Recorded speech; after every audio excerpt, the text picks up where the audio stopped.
भारत माता की, भारत माता की, वंदे वंदे वंदे।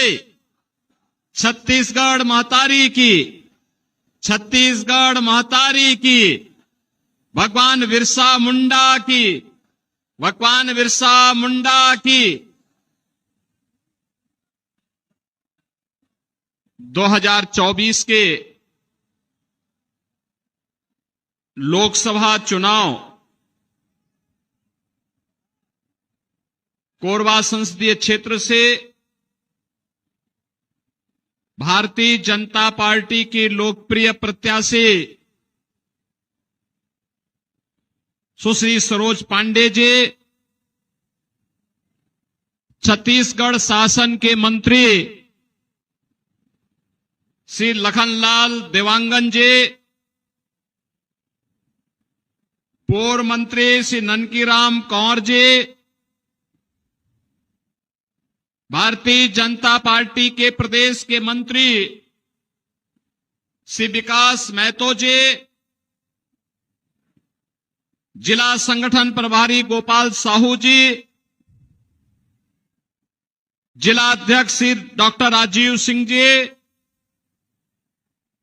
लोकसभा के सह संयोजक श्री मनोज शर्मा जी,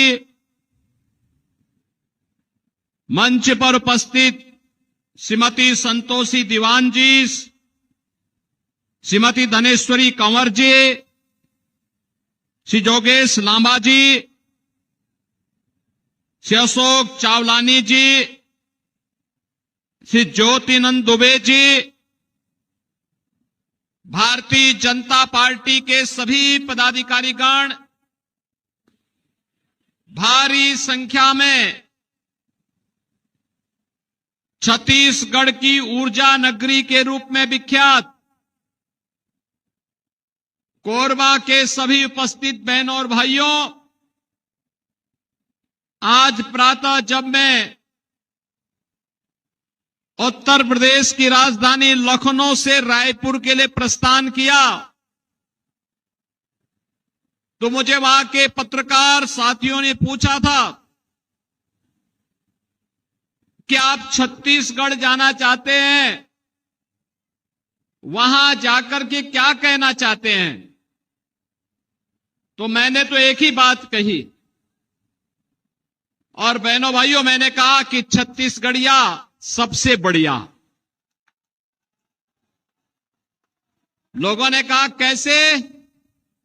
मैंने कहा बताओ कौन ऐसा व्यक्ति होगा जिसको ननिहाल अच्छा न लगता हो? और ये छत्तीसगढ़ तो हम उत्तर प्रदेश वासियों के लिए ननिहाल जैसा है। भगवान राम का ननिहाल है, माता कौशल्या का मायका है, और इसीलिए तो 500 वर्षों का इंतजार समाप्त करके जब अयोध्या में प्रभु राम फिर से विराजमान हुए हैं तो सबसे अधिक उल्लास और उमंग अगर कहीं पर था तो छत्तीसगढ़ की धरती पर था।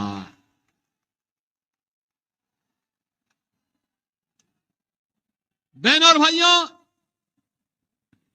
ये छत्तीसगढ़ की धरती है। जब राम को वनवास जाना पड़ा था तो छत्तीसगढ़ में ही उन्होंने सबसे पहले शरण ली थी। और बहनों और भाइयों, एक संकल्प ऋषि मुनियों को, समाज के सज्जन प्रवृत्ति के लोगों को निस्सरहीन करहोमहि भुज उठाए प्रण कीन के संकल्प के साथ इसी छत्तीसगढ़ की धरती का एक सिंहनाद भारत को राम राज्य की ओर ले जाने के लिए प्रभु राम ने किया था।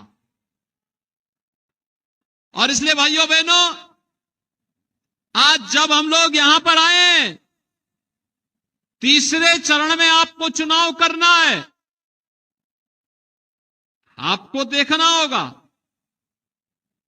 पिछले 10 वर्ष में आपने मोदी जी के नेतृत्व में बदलते हुए भारत को देखा है। एक ऐसा भारत जिसका दुनिया के अंदर सम्मान बढ़ा है, एक ऐसा भारत जिसकी सीमाएं आज सुरक्षित हैं, एक ऐसा भारत जो आतंकवाद के सामने, नक्सलवाद के सामने घुटने नहीं टेकता है, बल्कि उसका मुंह तोड़ जवाब देकर के उसको नेस्तनाबूद करने की मादा रखता है। एक ऐसा भारत जो अपने नागरिकों को सुरक्षा भी देता है तो संरक्षण भी देता है, विकास के बड़े बड़े कार्य लेके आता है, highway, railway, expressway, IIT, IIM, AIIMS, one district one medical college, हर घर नल की योजना, ये भारतीय जनता पार्टी की पहचान बन रही है। भारतीय जनता पार्टी सरकारों की पहचान बन रही है। और गरीब कल्याणकारी योजनाओं की तो कोई सानी नहीं। याद करिए 2014 के पहले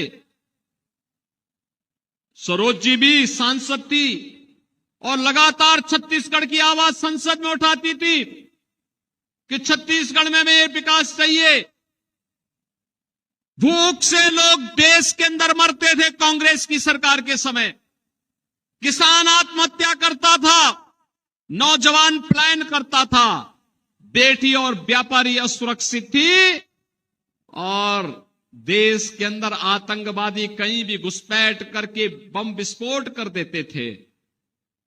आज तो क्या स्थिति मोदी जी ने बनाई, कहीं पटाखा भी जोर से फटेगा तो पाकिस्तान पहले सफाई देता कि हमारा हाथ नहीं है,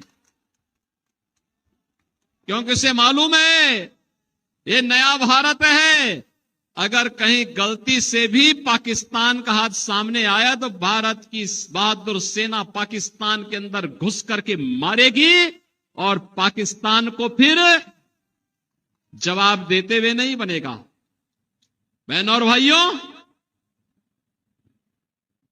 देश के अंदर एक समय था, कांग्रेस के समय जनता भूखों मरती थी और इधर मोदी जी के समय में और भाजपा की सरकार के समय तो छत्तीसगढ़ में फ्री में चावल, और मोदी जी पिछले 4 वर्ष से 80 करोड़ लोगों को फ्री में राशन की सुविधा का लाभ दे रहे हैं। पूरे देश के अंदर फ्री में राशन की सुविधा। अब तुलना करिए, कांग्रेस के समय भूखों मरते थे। 1947 में भारत से बड़ी ठसक के साथ पाकिस्तान अलग हुआ था। वे समझता था कि अलग होकर के हम लोग बहुत धनवान हो जाएंगे। आज आप देख रहे होंगे भारत 80 करोड़ लोगों को फ्री राशन दे रहा है और पाकिस्तान की 23 करोड़ की आबादी है, वे भूखों मर रही है। पाकिस्तान में भूखों मर रहे हैं लोग। बहनों और भाइयों, 60 करोड़ लोगों को देश के अंदर 5 लाख रुपए की स्वास्थ्य बीमा का आयुष्मान भारत का कार्ड, यह भारतीय जनता पार्टी और प्रधानमंत्री मोदी जी की देन है।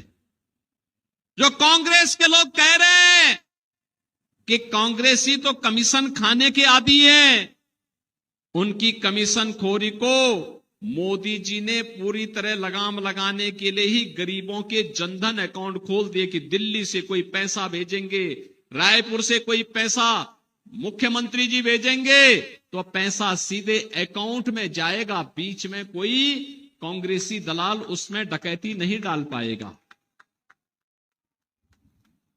12 करोड़ गरीब किसानों को प्रधानमंत्री किसान सम्मान निधि का लाभ, 12 करोड़ गरीबों के घर में शौचालय, 10 करोड़ गरीब महिलाओं को आर्थिक स्वावलंबन के साथ जोड़ते हुए महिला स्वयंसेवी समूह के सशक्तिकरण का कार्य, और 10 करोड़ गरीब परिवारों को रसोई गैस का फ्री का कनेक्शन उपलब्ध करवाने का कार्य हो। देश के अंदर 4 करोड़ गरीबों को एक पक्का मकान प्रधानमंत्री आवास योजना का मिला। उत्तर प्रदेश में हमने 56 लाख गरीबों के मकान बना दिए, लेकिन छत्तीसगढ़ में भूपेश बघेल की कांग्रेस की सरकार ने एक भी गरीब का मकान नहीं बनाया। आज भारतीय जनता पार्टी की विष्णुदेव साय की सरकार ने कहा है, मोदी जी ने आश्वासन दिया है और उन्होंने 18 लाख गरीबों के लिए मकान के कागज तैयार कर दिए। चुनाव के बाद उन 18 लाख गरीबों को एक एक आवास उपलब्ध होने जा रहा है। बहनों और भाइयों, 2.5 करोड़ गरीबों के घर में बिजली के फ्री के कनेक्शन, ये मोदी जी की गरीब कल्याणकारी योजनाओं का हिस्सा है। एक तरफ फ्री में राशन और दूसरी तरफ कांग्रेस क्या करती थी? कांग्रेस ने तो घोटाले पे घोटाले, शराब का घोटाला, कोयला का घोटाला, पब्लिक सर्विस कमीशन का घोटाला, और तो घोटाले थे, गोबर में भी घोटाला कांग्रेस ने यहां कर दिया, गोबर का भी घोटाला कर दिया। भगवान को भी नहीं छोड़ा, भगवान को भी नहीं छोड़ा। बहनों और भाइयों, महादेव ऐप के नाम पे भी घोटाला कर डाला। और तो और इनकी मति कैसे मारी गई थी, इनका दोहरा चरित्र तो देखो। आप मुझे बताओ, जब राम मंदिर का आंदोलन चल रहा था, हम कहते थे रामलला हम आएंगे, मंदिर वहीं बनाएंगे, और कांग्रेस के लोग उस समय सुप्रीम कोर्ट में क्या एफिडेविट दे रहे थे? कह रहे थे राम हुए ही नहीं। और जब अयोध्या में मोदी जी के प्रयास से रामलला फिर से विराजमान हो गए, अब कांग्रेस के लोग कहते राम तो सबके हैं। बोल रहे हैं ना बहनों और भाइयों? क्या अयोध्या में राम मंदिर का निर्माण कांग्रेस के लोग कर पाते क्या? मैं पूछना चाहता हूं, क्या कांग्रेस के लोग कर पाते क्या? क्या ये सुरक्षा का माहौल जो देश के अंदर बना है, क्या ये कांग्रेस के लोग कर पाते क्या? क्या गरीबों को राशन की सुविधा का लाभ कांग्रेस के लोग दे पाते क्या? बहनों और भाइयों, न ये सुरक्षा दे सकते हैं, न सुशासन ला सकते हैं, न गरीब कल्याण का कार्य कर सकते हैं, न विकास की बड़ी परियोजनाओं को ला सकते हैं। इनका तो नक्सलवाद के साथ भी इनका आंतरिक समझौता था। किस हद तक समझौता था बहनों और भाइयों? कैसे लोग सांठ गांठ करते थे, ये किसी से छुपा हुआ नहीं है। आपने इनके कार्यों को देखा होगा।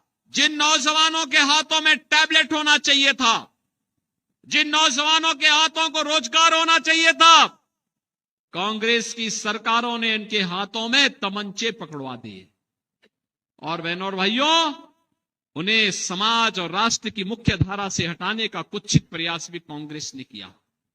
कांग्रेस युवाओं के भविष्य के साथ खिलवाड़ करती है, समाज को आपस में बांटने का कार्य करती है, और जब ये लोग कुछ नहीं कर पाते तो मोदी जी को गाली देने लगते हैं। आखिर मोदी जी के लिए तो पूरा देश ही उनका परिवार है, 140 करोड़ लोग उनका परिवार है। मोदी जी तो पूरे समर्पित भाव के साथ 140 करोड़ लोगों की सेवा करने के लिए पूरी तत्परता के साथ कार्य कर रहे हैं, और इसीलिए तो पूरे देश के अंदर एक आवाज गूंज रही है। एक आवाज है देश के अंदर। पहले चरण का मतदान हो गया है, 102 लोकसभा सीटों पर जो चुनाव हुए हैं, बहनों और भाइयों, 102 लोकसभा सीट पर एक ही आवाज है, और वह आवाज है फिर एक बार, फिर एक बार, फिर एक बार, और अब की बार 400 पार, 400 पार के लिए कोरबा लोकसभा सीट पर भी कमल छाप को जीत करके जाना है। बहनों और भाइयों, इसीलिए भारतीय जनता पार्टी ने एक तेज तर्रार, सुशिक्षित राष्ट्रीय नेता को कोरबा में अपना भारतीय जनता पार्टी का प्रत्याशी बना करके जनता की सेवा के लिए आपके बीच में उतारा है। विकास हो, गरीबों का कल्याण हो, दिल्ली और रायपुर से जो पैसा आए वह विकास के लिए लगे, गरीब के लिए ले जाए, किसानों के लिए जाए, महिलाओं के उत्थान में लगे, और साथ साथ योजनाओं का लाभ यहां पर बिना भेदभाव के सभी लोगों को प्राप्त हो। इसके लिए भारतीय जनता पार्टी ने सुश्री सरोज पांडे जी को आपका प्रत्याशी बना करके, भारतीय जनता पार्टी के प्रत्याशी बना करके आपके बीच में उतारा है। और इसीलिए मैं आपसे अपील करने के लिए उत्तर प्रदेश से आया हूं, अयोध्या की धरती से मैं स्वयं आया हूं आपके बीच में। लखनऊ में भी, उत्तर प्रदेश में भी चुनाव चल रहे हैं। 80 लोकसभा सीट है। पहले चरण में 8 सीटों पर चुनाव हो चुके हैं, दूसरे चरण में होने जा रहे हैं अभी 26 को 8 सीटों पर, और तीसरे चरण में 10 सीटों पर फिर चुनाव होने हैं। लेकिन फिर भी हमने कहा नहीं, कोरबा तो जरूर जाएंगे एक बार। और बहनों और भाइयों, इसीलिए कोरबा आए हैं, प्रभु राम की धरती का संदेश लेकर के आए हैं, और ननिहाल के लोगों को बताने के लिए आए हैं कि अब अयोध्या में रामलला आ गए हैं, निश्चिंत रहिए, राम राज्य की स्थापना मोदी जी के नेतृत्व में होने जा रहा है। इसके लिए आत्मनिर्भर भारत चाहिए, इसके लिए विकसित भारत चाहिए, और विकसित भारत के लिए मोदी जी फिर से चाहिए। और मोदी जी के लिए आवश्यक है कि कोरबा लोकसभा सीट में भी कमल छाप कि प्रत्याशी के रूप में सुश्री सरोज पांडे जी भारी बहुमत से विजयी बनकर के जाए। सहमत हैं? सभी लोग सहमत हैं? लेकिन बहनों और भाइयों, आपको एक काम करना पड़ेगा इसके लिए। मोदी जी का प्रतिनिधि बन करके और सरोज पांडे जी का प्रतिनिधि बन करके घर घर जाना होगा, एक एक वोट को मतदान केंद्र पर ले जाना होगा। जब 7 मई को चुनाव होंगे तो इस कार्य को करना होगा। सहमत हैं? सहमत हैं? जाएंगे, भाजपा को जिताएंगे, कमल खिलाएंगे। बहनों और भाइयों, अगर आप सहमत हैं तो भारत को दुनिया की कोई ताकत अब रोक नहीं पाएगी, ये मैं विश्वास के साथ कह सकता हूं। और इसलिए मेरे साथ आप बोलेंगे, भारत माता की, भारत माता की, भारत माता की।